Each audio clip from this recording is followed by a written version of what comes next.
to the audience portion of the meeting, and which is limited to 5 minutes. And just, if you have something to say, state your name and proceed.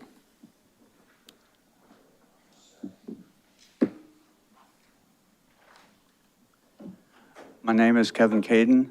I made the video, and yes, I am farther away than I appear. My name is Kevin Caden, and I live in Bartow. But long ago, I used to live up north in a rotten town with rotten people, and the rottenness.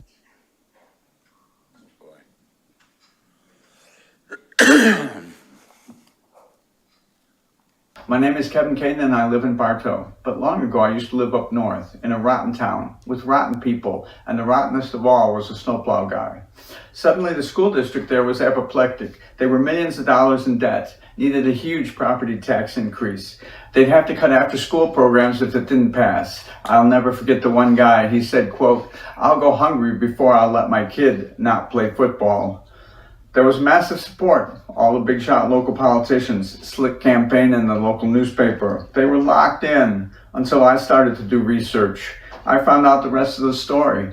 Turns out the county was a couple of weeks late paying the school district the tax money they were due.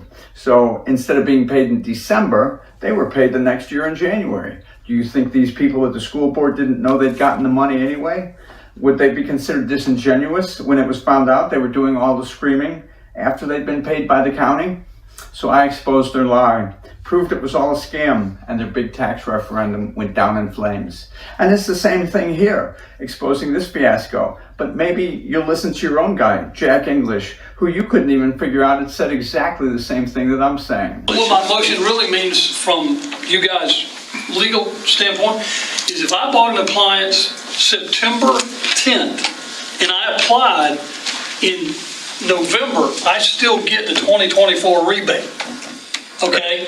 If we change the rebate program October 1st, starting fiscal year 25, then the situation is whatever applies in 25 is what applies for my rebate. If we move the amount from a refrigerator of 200 down to 175, I'm only going to get 175 if I buy it after October 1st. Doesn't matter when I apply for it. But if I bought it in September, I'm looking at the website saying I'm going to get $200, and I apply in October, and my receipt says I got it in September, I'm paid the $200. Whatever's in the program for fiscal year 24, I get paid for. Okay, as you can see on the slide, this sums up ex-utility commissioner Jack English's scenario. Still straightforward. Refrigerator was ordered November 10th of 2022. It was delivered February 2nd of 23.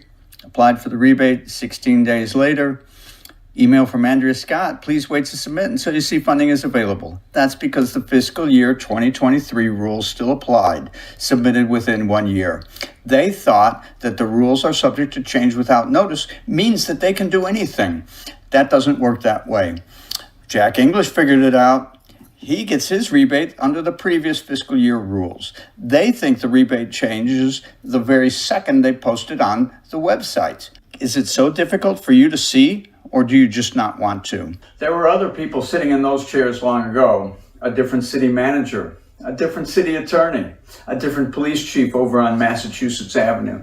None of them cared about my presentations. None of them cared about Miss Carroll's presentations. None of them cared about Judy Smith's presentations. But we were there, always reminding them of their misdeeds, their scandals, the fact that they shouldn't be there.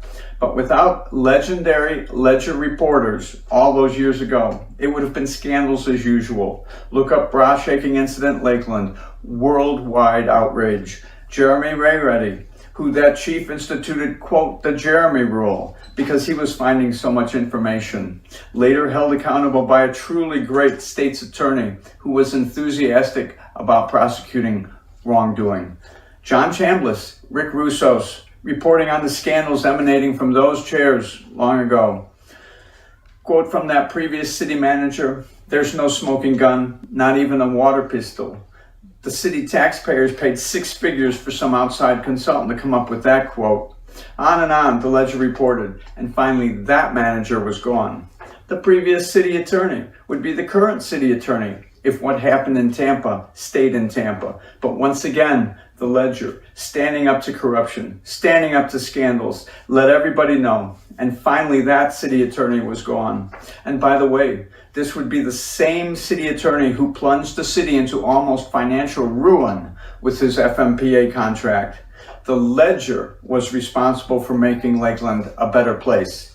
At some point, I have faith that the Ledger will once again understand taking money from a blind lady and a grandma whose grandson was in the NICU for 5 weeks, all the other hundreds of victims, is wrong, because obviously relying on your consciences won't work.